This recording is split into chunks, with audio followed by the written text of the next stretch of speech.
تيجي اثبت لك ان المسيح اله من الانجيل، بس هشيل جزء صغير كده عشان ما يختلطش عليك الامر من اصل النص.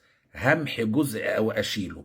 المخطوطات الفاتيكانية والسينائية الاقدم والاصح بتقول لك في رسالة يهوذا العدد 25، كل المخطوطات بتقول لك هو الله الاحد منقذنا بواسطة عيسى المسيح مولانا. دي حضرتك في ترجمة الإنجيل الشريف.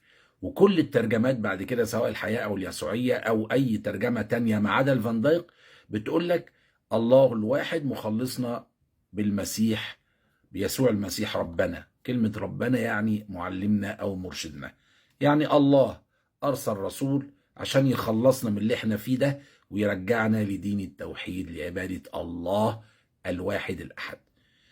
تعالى بقى أشيل جزء منه عشان أثبت لك لا، المسيح هو المخلص وهو كمان الإله.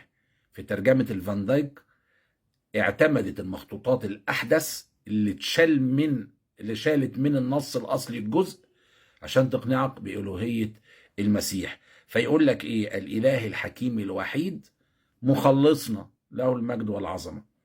طب فين يا حبيبي الجزء اللي انت شيلته أصلا من النص؟